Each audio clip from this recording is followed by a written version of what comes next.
talk about something that came into my brain based off of a piece you wrote for your newsletter that I thought was really good about gig etiquette, and I suppose how it's kind of changed for you since you initially started going to gigs, and like what it means to be like a good, in inverted commas, gig goer in 2023.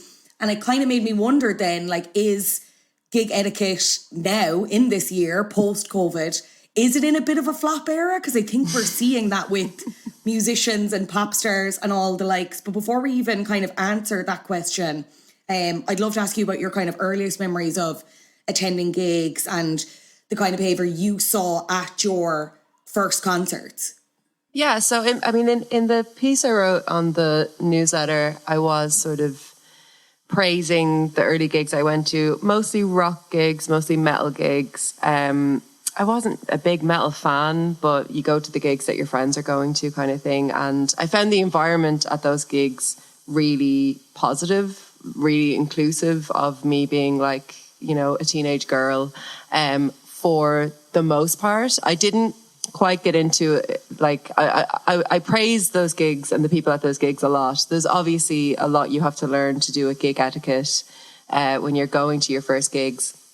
That is very useful, very helpful. Things like, you know, pick someone up if they fall down, like how to behave in a mosh pit, get someone water, how to get someone's attention if someone's in trouble. But there's also gig etiquette stuff of like, you know, that could be more to do with like just policing your behavior at a gig, especially as like a young girl. I didn't get into that as much, but gig etiquette has always had this kind of, you know, these pros and these cons sides of things. And I think now with how gig etiquette is changing, the conversation around it is focusing on like the major like cons.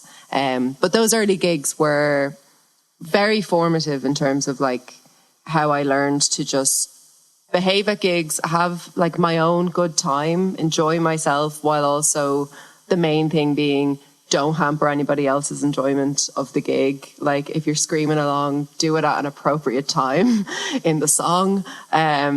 Don't be pushing past people with like a tray of pints while there's like an acoustic ballad and someone's pouring their heart out on the stage and like people are crying around you. Like just maybe wait the 3.5 minutes. Those sort of things were the kind of things you don't realize you're learning, but you are learning them in those early experiences, you know. Yeah, it was only when and just as you mentioned, like policing there as well, actually, I'll come back to that, but it was only like as I was reading your piece and kind of thinking back to the earlier gigs that I attended, I was like, I don't know if gig etiquette has changed that much as like I've gotten older or like post-COVID. And then when I reflect back to the earliest gigs I went to and like how different it was in terms of behaviour, I was like, oh no, like has fully been a shift. And just that thing of, I think it's a good point to raise about how it's a completely different experience for women generally, because that's life, that's society, baby, it's great. Them's the breaks. But I was like brought back to, the joys. I was brought back to one of, it might have been the second or the third time I saw the 1975. And it was one of the 3 arena gigs, not the one for a brief inquiry on relationships. I can't remember, but anyway, we were standing and I was in college and I went with 2 other gal pals and we were in front of this group of lads and like one of them was standing like so close to me in a way that was like, not because he had to, not because we, like that gig was not sold out by any means as far as I can remember.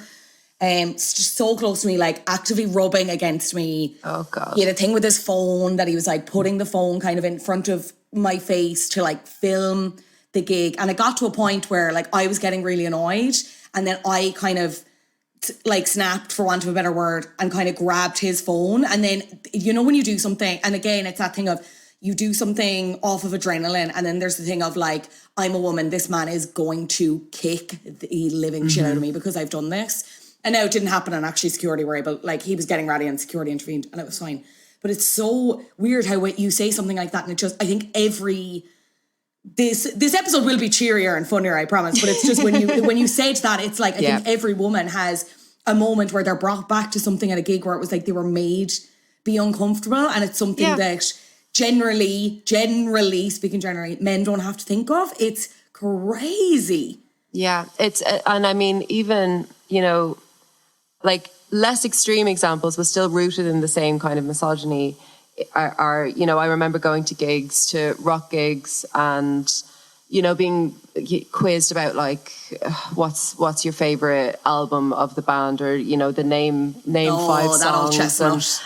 and it's become like somewhat of a meme now, but it was so like it was a really upsetting thing to like have to justify you having bought a ticket to this gig, or you know, does your boyfriend like the band? And like sometimes he did, and I was only there because my boyfriend liked the band, and that's fine, you know.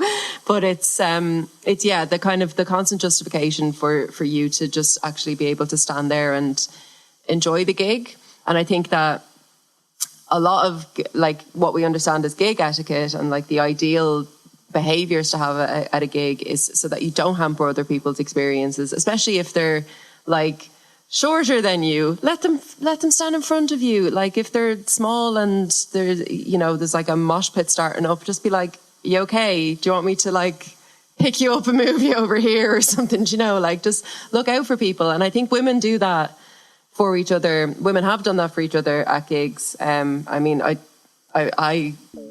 have a feeling that is changing at pop gigs now, and that's part of the change in gig etiquette, is that it's less about girls looking out for one another and more about people looking out for themselves or for their own friends. But we have a history of like girls looking out for each other at gigs that I really don't want us to lose, you know.